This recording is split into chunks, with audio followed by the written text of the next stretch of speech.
Ya, Sobat Maestro masih bersama dengan saya Mary Uli, juga ada Pak Awan Santosa, founder sekaligus CEO dari Kinerja Prima ya. Sudah ada 6 buku yang ditulis oleh beliau sendiri.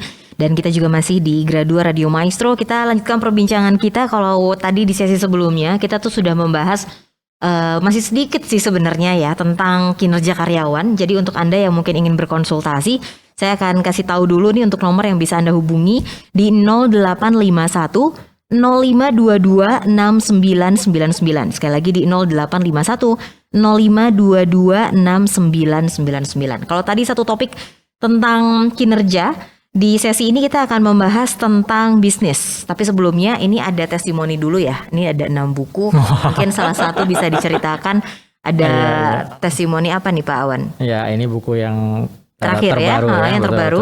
9 jalan meningkatkan kinerja karyawan. Sebenarnya testimoninya banyak nih. Ada mungkin Sis Mary kenal Handi Irawan, itu yang punya majalah marketing gitulah, bosnya gitu ya. Kemudian ada Pak Sudamek, dia chairman-nya Garuda Food nih, Pak Sudamek ya. Kemudian ada dari Bang Artos nih, direktur utamanya gitu kan. Banyak banget nih. Dan juga kalau kita tahu ada dari Mayora itu ya, satu lagi dari Mayora gitu kan. Ya. Betul itu corporate HR directornya juga memberikan testimoni di buku ini. Termasuk juga ada Pak Paulus Bambang ya yang aktif di KBC dan penulis buku Lead to Bless ya. Nah, jadi memang sudah banyak juga ya rekanan juga teman-teman yang memang dibantu juga oleh Kinerja Prima tentunya dalam hal tadi di HRD-nya gitu, di sumber daya manusia. Nah, sekarang kita berbicara tentang bisnis, Pak Wan. Banyak bisnis-bisnis, apalagi ini tahun kedua pandemi ya. Wah, kayaknya udah banyak bisnis yang baru, banyak juga yang memang tidak bisa bertahan. Pokoknya macam-macam lah ceritanya gitu, yang memang kita juga banyak terkejut seperti itu kan. Tapi ini kan bukan karena pandeminya juga sebenarnya, jangan nyalahin itu aja. Pasti banyak faktor-faktor lain juga yang bikin sebuah bisnis bisa bertahan atau tidak, karena banyak juga yang akhirnya mampu melewati masa-masa pandemi seperti itu ya. Ini juga masih banyak yang pasrah juga dengan situasi seperti ini. Ada yang masih nunggu aja, ada yang tetap bertahan dengan konvensional, ada yang memang sudah mencoba dengan berbagai hal online, offline segala macam gitu ya. Tapi ada juga yang belum ngapa-ngapain dan belum action, kayak masih nunggu aja, ya udah day by day begitu ya. Betul. Nah, ini boleh ditanggapi dong kalau menurut Pak Wan sendiri, seperti apa sih supaya memang bisnisnya itu ya paling tidak bisa tetap running lah, walaupun di tengah pandemi global ini. Iya, memang nggak semuanya diem lah ya, ada juga yang terus bergerak gitu kan. Tapi yang menarik adalah sebetulnya gini, mungkin Sis Mary pernah dengar ya atau pernah baca ya, ada satu cerita tentang sebuah desa yang mengalami kemarau panjang nih, nggak hujan-hujan gitu kan. Jadi udah panjang banget nih, udah waduh kritis banget gitu kan. Kemudian di desa tersebut sepakat nih untuk berdoa bareng-bareng. Jadi sore doa bareng-bareng di lapangan sepak bola gitu kan. 1 jam udah doa, mohon supaya cepet-cepet hujan gitu kan. Nah, singkatnya selesai doa, mereka pada pulang. Paling makan malam terus tidur. Hampir semuanya. Tapi ada satu rumah yang begitu pulang dia sibuk ngeluarin ember, jolang, segala macem lah gitu. Nah, rumah yang lain itu pada nanya-nanya, heran kan, ngapain lu keluarin ember, jolang, segala macem di sekeliling rumah gitu. Nah, yang ditanya malah bingung. Loh, kamu kan barusan berdoa supaya turun hujan. Lah kalau nanti malam hujan gimana? Kamu nggak siapin wadahnya. Wow. Ya kan? Itu kita udah sering banyak lah. Nah, demikian juga kita nih. Kita jangan-jangan kayak gitu, Sis. Kita doa, aduh pandemi cepet, krisis cepet berlalu gitu kan. Tapi kita sendiri nggak menyiapkan dalam tanda petik jolangnya gitu.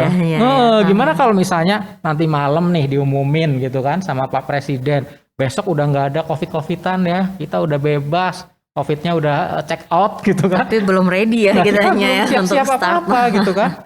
Nah, saya rasa kita semua doanya kan supaya kembali normal gitu kan. Supaya omsetnya juga kembali normal, bisnisnya kembali jalan luar biasa.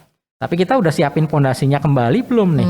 Mumpung di masa-masa seperti ini gitu kan. Nah, itu yang kadang-kadang mindsetnya masih perlu kita perbaiki di sisi pengusahanya. Nggak sadar juga sebenarnya ya, jadinya miss di bagian itu. Tapi sebenarnya kalau dalam sebuah bisnis itu memang selalu adakah masa-masa seperti ini? Suka dibilang ada masa paceklik gitu ya. Ada masa yang memang lagi ya pastilah up and down seperti itu gitu. Tapi apakah itu memang sewajar dan senormalnya dalam bisnis, Pak Awan? Jadi di masa yang paceklik itu biasanya kita punya strategi gitu kan. Gimana caranya kita bisa bertahan di masa tersebut. Jadi saya menyebutnya mah ada 3 fase gitu ya. Pertama, fase bertahan nih. Kalau lagi paceklik, lagi pandemi, lagi krisis, kita bertahan. Gimana caranya? Kemudian selain masa bertahan, itu kita katakanlah ada yang namanya B yang jadi 3B kan. B yang selanjutnya adalah bagaimana B yang terakhir dulu ya. B yang terakhir itu bertransformasi.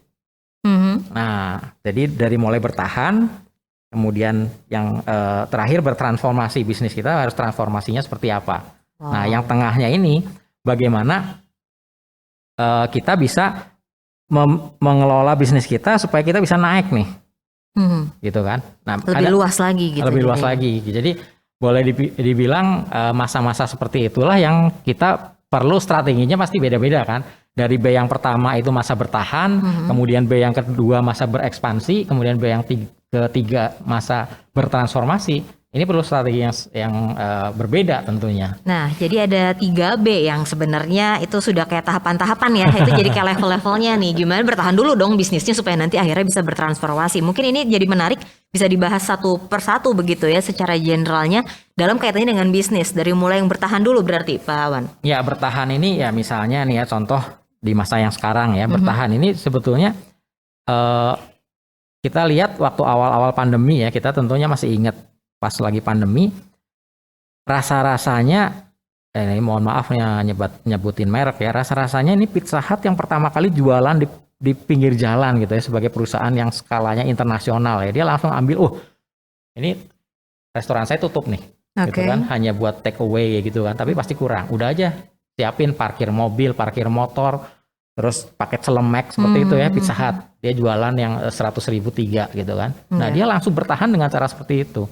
Jadi bertahan ini yang paling penting adalah apa yang kita miliki nih, gitu ya. Kalau misalnya kayak hotel nih, wah ke hotel nggak bisa ngapa-ngapain, gitu kan. Bagaimana caranya dia bertahan? Ada kita dengar juga ada hotel yang untuk isolasi mandiri. Betul. Gitu kan. Tapi selain itu mungkin apa yang dimiliki oleh hotel tersebut? Misalnya hotel kan punya yang namanya kitchen dong, buat masak-masak tamu-tamu ya, sarapan pagi, siang, malam gitu kan. Nah, kenapa nggak dibuka semacam kitchen online aja? Jadi si kokinya tetap masak, tapi bukan melayani tamu hotel, karena kan tamunya nggak ada. Tapi untuk masyarakat atau dijual lah online gitu kan. Nah, itu bisa jadi bertahan. Kemudian yang lain hotel punya apa? Punya laundry misalnya. Biasanya laundrynya buat orang yang nginep kan. Nah, karena nggak ada yang nginep, kenapa nggak kita buka aja gede-gede? Terima laundry, kan gitu ya. Buat masyarakat yang katakanlah males nyuci dan seterusnya, wah ini nih. Laundry kelas hotel coba. Benar. Jadi bertahan adalah apa yang kita miliki, itu kita maksimalkan. Kira-kira seperti itu. Jadi memang bertahan dengan ya apa yang waktu itu memang tersedia dan memang ada seperti itu ya. Betul. Nah itu tadi salah satu bisnis yang memang iya ya, dari kemarin-kemarin kan ada yang langsung bikin paket-paket, bahkan ada hotel yang bikin jadi kosan gitu kan. Jadi hotel yang biasanya per hari jadi boleh per bulan ngekos di hotel gitu kan. Jadi satu experience lagi sebenarnya untuk orang-orang. Nah, untuk yang berekspansi, Pak Awan, ini ada dua hal ya. Hal yang kedua gitu ya, selain bertahan tadi. B2 lah ya, B2 ya. Untuk berekspansi. Nah, ini kaitannya dengan bisnis gimana nih? Ketika fase bertahannya sudah, kan? Mungkin masih dalam masa pandemi juga, semuanya masih serba terbatas. Tapi mungkin bisa dikasih bayangan berekspansi dalam masa pandemi seperti apa? Betul. Jadi berekspansi adalah setelah tadi yang pertama itu apa yang kita miliki dimaksimalkan ya. Kemudian ekspansi ini bisnis kita mau seperti apa? Jadi contohnya apakah kita nantinya pada saat udah beres nih krisis pandemi gitu kan? Apakah kita akan membuka waralaba misalnya. Nah, infrastrukturnya kita udah pikirin dari sekarang nih, mumpung masih pandemi misalnya, kita udah coret-coret dulu nih. Kita bikin pondasinya. Jadi pas begitu udah nggak ada, itu ya udah normal kembali, kita udah tinggal ngegas misalnya gitu. Nah, itu salah satunya contohnya kita mau seperti apa sih gitu. Strategi. Betul, apakah kemudian misalnya kita sekarang kan banyak kuliner ya Sis ya. Kuliner jual makanan dong. Katakanlah jual ayam goreng gitu kan. Nah, apakah kemudian kita salah satunya adalah kita bukan hanya jual ayam goreng, tapi kita jual bumbunya. Gitu ya. Jadi kalau yang pengen masak di rumah, sok aja masak. Tinggal beli ayam deh di pasar nih, bumbunya udah pasti deh kalau bumbunya dari kita enak gitu. Misalnya seperti itu. Itu bisa berekspansi, bisa seperti itu. Jadi sekarang kan banyak ya orang yang jual bumbu gitu. Iya betul, frozen food gitu ya. Pokoknya banyak lah yang biasanya kita bisa makan hanya di restoran, tapi ini akhirnya bisa kita makannya itu bisa di rumah juga, diolah dan bisa makannya tetap dengan kondisi yang aman gitu kan. Jadinya tanpa harus keluar rumah. Nah, yang poin terakhir kita adalah bertransformasi. Setelah melewati fase bertahan, ada berekspansi, kemudian bertransformasi. Nah ini seperti apa nih kinerja Prima bisa kasih solusinya untuk bertransformasi? Ya, kuncinya kalau transformasi kan berarti out of the box nih. Berarti benar-benar lompatan jauh gitu kan. Contohnya aja lah. Katakanlah kita tuh jualan kue gitu ya. Jualan kue, kemudian sudah mulai banyak yang beli gitu kan. Kemudian kita caranya untuk menambah pembeli, kuenya ditambahin gitu kan. Iya. Jenisnya tadinya ada kue apa, kue rainbow segala macam gitu. Nah itu udah oke. Tapi bertransformasi apalagi yang bisa kita lakukan. Nah ada juga yang sudah melakukan ya dan cukup lama di Bandung ini. Jadi misalnya, oke deh kita sekarang buka kursus untuk bikin kue. Jadi ya kalau kita lihat di cukup banyak tempat di Bandung ya, jualan kue terus bikin kursus. Tapi toko kuenya tuh masih laris-laris aja tuh gitu ya, nggak terus jadi sepi karena banyak yang buka bisnis kue. Banyak bisnis kue dan mungkin sekarang nggak usah beli kue deh, aku udah bikin bisa sendiri. Bikin sendiri. Tapi enggak tuh, tetap ramai aja gitu.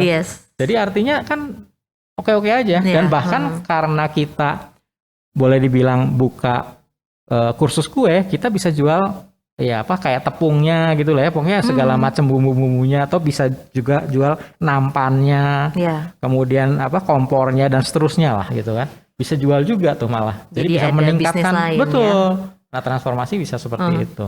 Oke ya, jadi ini adalah satu hal yang luar biasa tentunya untuk kita semua, dan saya mungkin mau informasikan kembali untuk nomor yang bisa Anda hubungi ya untuk bisa berkonsultasi di 0851 0522 6999. Sekali lagi di 0851 0522 6999. Nah ini juga ada satu hal yang kinerja Prima bisa bantu dalam urusan ini begitu. Ada beberapa hal yang memang untuk suka ada namanya business plan seperti itu ya, untuk kita bisa mereview sebuah bisnis. Mungkin secara general seperti apa nih Pak Awan? Ya biasanya bisnis itu kita mesti ngelihat nih, bisnis yang kita bangun itu boleh dibilang memenuhi kebutuhan apa atau problem di masyarakat apa gitu ya.